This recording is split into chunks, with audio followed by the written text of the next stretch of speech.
Welcome to the Production Talk podcast with me, Jan of mixartist.com.au. In this podcast series, we celebrate the modern way of producing music. We want to talk about all things related to songwriting, recording at home, and music production. So if you produce your music at home, this is the place to be. Please subscribe and recommend this podcast to all your friends.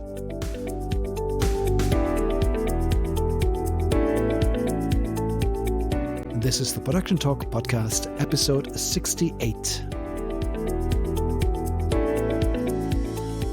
Welcome back to another episode of the Production Talk podcast. At the beginning of this episode, I would like to acknowledge the traditional owners and custodians of the country that the following episode is recorded on, the Arakwal people of the Brunjalung Nation. I'd like to honor the First Nations people's culture and connection to land, sea, and community. And I'd like to pay my respects and express my gratitude to elders past, present, and emerging. In today's episode, I would like to talk about getting you ready for the studio. Let's talk about what you can do to prepare yourself as good as you can. A little bit of planning should go into it so that when you get to the studio, you get the maximum result. And I find that this is not always the case. So I would like to share my experience here and share with you what you can do so that the day of the recording is a breeze, a success, and easygoing for you. First up, as a band together, you all need to chat and have a talk about the songs that you would like to record. Put them all in a list and add a couple of notes to the songs. Which ones are harder to play? Which ones are easy to play? Which ones are absolutely crucial and they have to get onto the album? Which ones are, not that important? That is an interesting thing to note for you. I often find that when the pressure eventually gets to people in a studio, and if people get a bit stuck somewhere, it's often a smart idea to put the difficult song on hold for a moment and just have a short break and then go back and do an easier song and get the ball rolling again. I often find that after a little breakthrough with an easier song, the difficult song comes together pretty quickly afterwards. Let's say if you wanted to record a 6-song album, it is often a smart idea to put a couple more songs on your list. Prioritize, really tick the ones that absolutely have to go on the album, but add a few more than you really need, for 2 reasons. First and foremost, in the studio, you may be quicker than you think you are. And the last thing you want to do is still have studio time left and nothing left to record. So in this case, you want to go to the move on with the songs on the lower end of the priority list and record those. And if you then record more songs than you really need for the album, you can, decide a little bit later which ones turned out best and which ones were the strongest songs and which ones were not so strong, and pick the best songs for your album. Even the ones that didn't make it to the album can eventually make it as a B-side or a later release or a remix or something. So it's a smart idea to focus on, let's say, 6 songs and really aim to record 6 songs, but have 8 or maybe even 9 on your list just in case. Okay, together as a band, you've made the decision and you decided for all the songs you would like to record. Now map out the tempo and the key for each song of them. And in addition, also draw out an arrangement. Name the parts and count out the number of bars so that you basically have a map of how long each part is. Let's see if you can do this together as a band. And when you do so, I would be very surprised if you didn't come across a section or 2 where there seems to be disagreement or maybe confusion among the band. You better want to find out right now and talk about it rather than finding out about the odd 2/4 beat in the middle of the song that then causes trouble in the studio. Also, as a band, talk about how you would like to record. There are so many different methods, and it really doesn't matter how you want to do it as long as it works for you. You could, of course, record all one after another using the typical overdub method. If that's what you want to do, it might be wise to have some guide tracks. And you can, of course, record those in the studio. But if you have the means, why don't you just lay down a guide guitar, just a DI will do, or a guide vocal at home? You gotta get the tempo right though. Sound doesn't really matter, but if you bring in a WAV file to the studio, you might be able to just fly it into the session and have something for the drummer to play along to. That can save you time. The other option is to record the entire band live in the room, together as one. We've spoken about this once, more than once in the podcast, and it's really not about wrong or right here. It's only ever about what works best for the band and also what works best for the genre. Some genres just lend themselves to playing together in a room.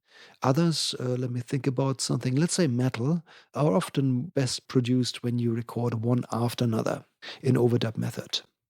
Would you like to record on a click or not? Well, this is a difficult question. Of course, why not record on a click if you can? But in all honesty, there are pros and cons for and against the click. And in the end, the decision to do one or the other should rest with you and the band and whatever feels best and whatever makes you perform best. So there are some bad reasons to use the click that I would like to point out here that I don't really accept, and they go along the lines of I want to be able to copy paste the chorus around. That's not a good reason to record on a click. You may still want to record on a click for other reasons, but that by itself is a pretty bad reason to force the entire band onto a click, assuming it might not be the best choice for them, for the reason of being able to copy paste a song, because you can still do this with a little bit of knowledge of how to do it in Pro Tools, and it will lock in perfectly, even if the first chorus was a little bit faster than the second one. Just ask your sound engineer. That's for them to sort out. They can do that. It can all be done. It's easy. But it's a bad reason to decide for a click just for the convenience of production. That shouldn't be the case.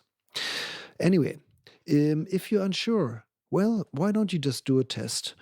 Give it a try. Put your mobile phone in the middle of the rehearsal room, hit record, and play the song without a click.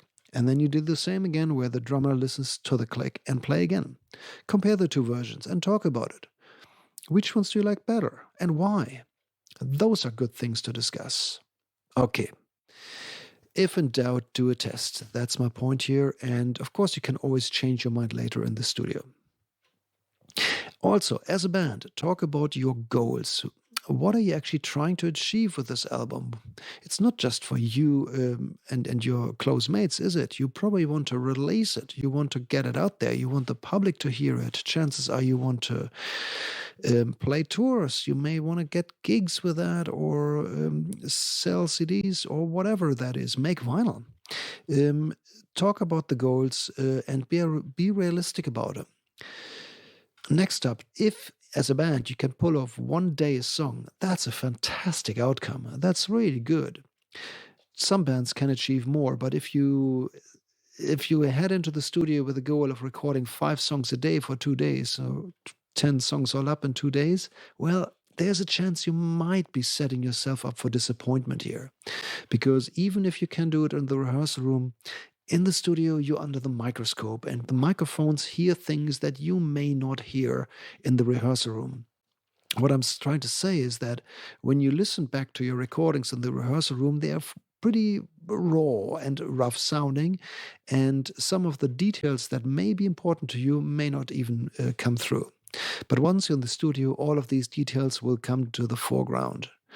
And then you might want to go back and do it one more time. And maybe one more time. And time, flies by pretty quickly there.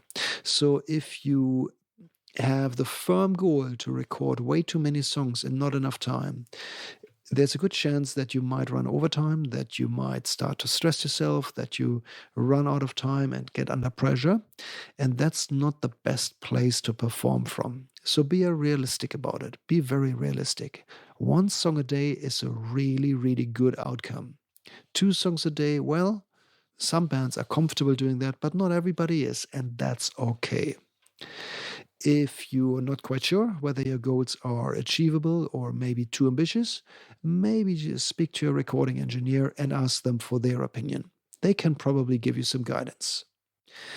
All right, let's move on to the individual band members. Now that we've had this chat as a band, it's time to have a little chat with yourself. And in all honesty, ask yourself, okay, am I ready for the studio, or is there something that I need to practice? Well, I guess everybody gets better by practicing. So let's just assume the answer is yes, I need to practice some more. So get yourself a schedule together and practice every day if you can, even if it's just 10 or 15 minutes. But um, the consistency is really important, and definitely focus on the parts that are hardest for you, not the ones that you play well already. That's what I did as a young drummer, and that didn't serve me well. So be smarter than I was. Practice the hard things and do it again and again and again and again. Practice like crazy leading up to the studio. What else can you do to get yourself ready for the recording session? Consult your teacher or coach. Wait a minute, you say. I don't need a drum teacher. I'm a great guitar player and I can sing phenomenally. So why on earth would I want this? I actually am a little bit insulted.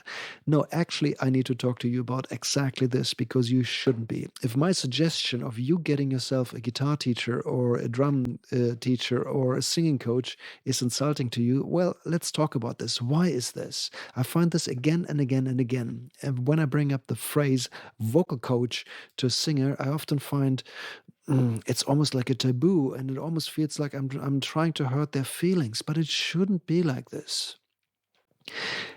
Be super honest with yourself. Are you the best player in the world? Chances are there's somebody who's better than you, and get that person into your corner so that they can make you an even better player. This is a normal thing, an absolutely normal thing for everybody who performs at their top level. I just did a little Google search. Famous singers who have a vocal coach, and names come up like Celine Dion and Lady Gaga and Michael Jackson. All of the best of the best of the very best. They all have their vocal coach on a regular basis. So why shouldn't we all have one? I think it's a great idea. And if this is uncomfortable to you, get over it. It's worth it. Trust me. There's nothing embarrassing about it. It's something that will make you better. Actually, it's not just us musicians. Think about sports. The highest performing athletes, all of them have coaches. Every soccer team has a coach. That's a given. We assume this is a normal thing. Still, many musicians are reluctant to take that on. Business leaders, business coaches. There are heaps of business coaches, and some of the most successful business leaders have coaches on their side. So you should get yourself a guitar teacher or drum teacher or vocal coach, whatever it is, and help yourself to this, and treat yourself to a little bit of close attention to your strengths and weaknesses. There are just so many things a recording engineer can do in the studio. The difference that a vocal coach can make to your singing performance is significantly larger than all the choices of microphones and preamps and compressors that you could possibly find in a studio. Trust me with that. Good. Okay, so now that we've had this difficult talk, let's talk about individual musicians. And I would like to address the drummers and percussionists first. It's time to get your instrument ready. Probably something you can do along as you practice. Check your drum heads. Are they actually fit for the studio? Look at them really honestly. Are there heaps of marks on there? Are they dented? Well, maybe you need to consider fixing them up. So start by removing any damping material that you might have on the drums. Is there any gaffer tape on there, or any tissues taped to it, or whatever people use to dampen? Just take it all off and see how it sounds. That's where we need to start. We need to tune it up. And if the drum heads are worn and you don't get a tone out of it without significant damping, chances are you're actually due for new heads. Definitely get a brand new one for your snare drum. It makes such a difference in the studio. If you can, get some new heads for your toms as well, and probably for the kick as well. Now that you've got good heads, make sure you tune them right. So when it comes to to drum tuning, there are different methods. We had a couple of episodes with professional drummers who shared some wisdom on that. My tip is very simple. I just put my finger right in the middle of the drum head and press it down a little bit. And then I just take my tuning key and hit the skin next to each lug and wait for the tone. And then I go all around and just listen and first focus on which lug is most out and just start tuning that up or down until they're all even. That's a very simple way to get started. And then I've now focus on the relevant pitch between the beater head and the reso head and find a nice balance there. And then I move on to the next one. And it really doesn't have to be very hard. But if you have damping material already on the drums, tuning properly is pretty close to impossible.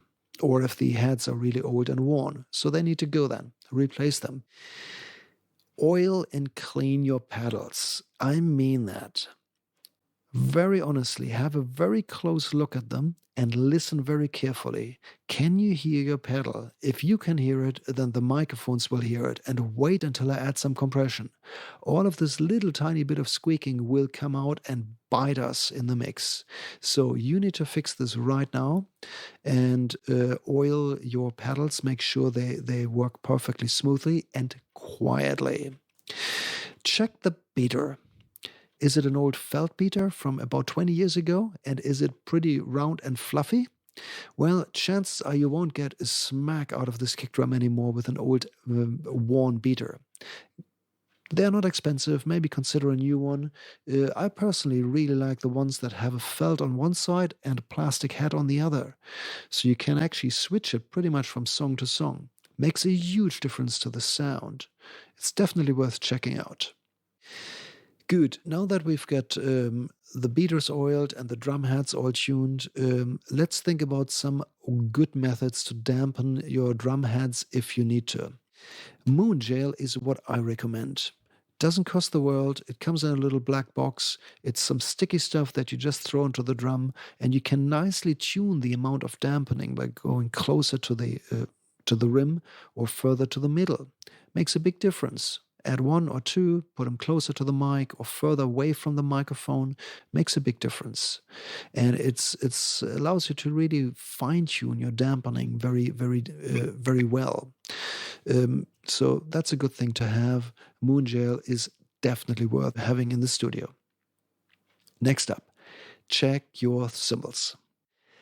Cracked cymbals may be okay for a live show. Maybe actually not, but they're definitely not okay in a studio because that crackly sound is not okay and it will come through the microphones and will actually cause trouble later on the track.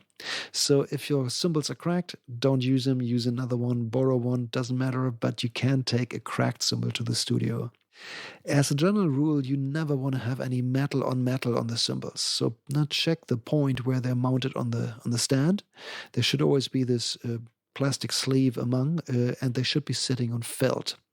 If they don't, and metal rubs on metal, they will eventually keyhole and eventually break. That's the beginning of the end of that cymbal. So it's actually a good investment to buy yourself some felts and felt underlays and keep your cymbals protected. And of course, metal on metal sounds really bad, and the felt underlay and the plastic sleeves protects it really nicely. And sounds better. That's how it should be. Good. Let's have one last look at your drum set. Check all your hardware. When you play, can you hear anything rattling? Are there any maybe loose parts somewhere? A wobbly stand where something clutters, or maybe a buzzing sound coming from a loose lug or so? If you hear anything like this, get in there, fix them up, tighten the screws or bolts or whatever holds it together, and make sure that your drum set actually sounds like a drum set and not like a kid's toy or shaker. Okay, good. That was enough about drums. Let's move on to bass and guitar. Let's start with your strings. Of course, the same thing applies to you guys and girls. Old strings are actually not meant for the studio. So new strings are a standard preparation for the studio. But don't put on your new strings the day before or on the day. Give yourself a day or two before the recording session and break them in. So stretch them, play them, make sure they are settled in nicely. Did I just mention that strings shouldn't be put on in the studio? Well, strings break, so you need to have backup strings with you, of course. And if something breaks, you need to put them on in the studio. So that's fine, that can happen, but definitely have some strings ready in the studio just in case. Then check your guitar action. For the drummers in the room who may not know what that is, the guitar action is the distance between the fret and the string. If that's not adjusted well, it might make it harder to play. And worst case scenario, if the distance is way too big, you might be struggling with tuning. You might tune your guitar up and it sounds good, but the moment you play it and press the string in, it stretches the string and changes the pitch. That can be really annoying if that's the case. So there are definitely a couple of things that you need to consider there. And just make sure that the guitar action is actually really comfortable, easy to play, and sounds really good. Okay, why don't you just plug your bass or guitar into a DI box and record yourself for a couple of minutes playing something that involves all the strings? Then put on some headphones and carefully listen back and ask yourself the following question. Did you really play this note so loud and the other one so quiet? Was that your playing, or could it be that one string sounds louder than the other? So if your A string or E string always sounds louder, chances are there's still something not quite right. That can be related to the distance between the strings and the pickup. The pickup might need to be adjusted to pick up all the strings equally loud. And if that's not the case, you typically find that one string or two strings just resonate louder than the others. Well, don't leave this for later for the compressors. You need to get this right at the source and get your guitar or bass sorted. Is all of this a little bit too much? Well, you know what?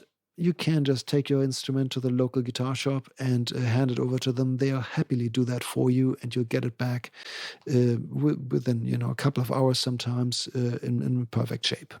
Okay, good. Last thing, check your cables. You wouldn't believe how often it happens that bands come into my studio with dodgy cables. Here's the thing.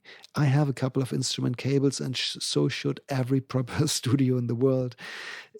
So there's backups, of course. But what if it's your socket on the guitar or bass? And that becomes really tricky then. So plug in a lead, wiggle it a little bit very carefully, not too firmly, of course, and check if the sound cuts in and out. If that's the case, you need to get it fixed before you come to the studio. Cables can be exchanged, but the sockets, that's where the trouble is. Those things have the potential to stop a recording session. We don't want that, of course, so get it fixed. Then check all your pedals and effect pedals and patch leads and so on. Do you hear any buzz? Is there any significant noise coming through them? Is there anything not quite right? Then get it fixed. For the studio, bring 9-volt batteries where possible. Power supplies, of course, work as well. However, sometimes pedals tend to buzz more when they're connected with the wall wart. And a 9-volt battery, in some situations, might solve those things. So it's a good idea to have a battery or two in your bag. Next up, let's plug it all into your amp and have a play. Listen carefully. You've got a bit of tone control on your amp. Adjust it. See what happens. Get the sound right. Do you need to adjust it for different songs differently? Think about that. Make some notes maybe. Maybe just throw a microphone in front of it if you have the means and record yourself and listen again. Chances are it comes out somewhat different. Work on your sound and do little adjustments. Drive it in the right direction. Speak to the other musicians in the band, what they think. Don't just think about the sound for your instrument by itself, but think about how it integrates with the other ones. Does your guitar sound beautifully with the other guitar? If there's another guitar player in the band, of course. Those are things to consider. adjust the sound so that you sound like one band rather than two random guitar players who just met for the first time. Good. All right. I think it's time we move on. We already dedicated the entire episode 57 to vocal sound and preparation for vocalists. So please go back to this episode and listen one more time. There's heaps of great stuff in there for you. Good. We're finally ready. It's about time to get to the studio. So get yourself ready on the recording day. Start early. Be there a little bit earlier. Have all your instruments ready. Check it that you've got everything in the car. Also bring some food and some water, drinks maybe. I often recommend fruit and snacks and so on. Drink plenty of water, tea, coffee if you like. Drinks and alcohol, well, I recommend to leave this till after the session. Okay, I think you've prepared yourself as good as you can. If you look into all these things, you can probably get something out for yourself, and you can definitely do your thing to arrive at the studio as relaxed as you can. You've prepared yourself. Now it's time to actually have some fun. Get in there, crank it up, enjoy yourself. Don't get too worked up with, perfection. Of course, we all want to have perfect takes, but in the end, what really counts is that you have some fun. That's the part that is so important about recording, because if you don't have fun, nobody else will have fun listening to your music. So, this is an order. Get to the studio, enjoy yourself, have a fantastic time.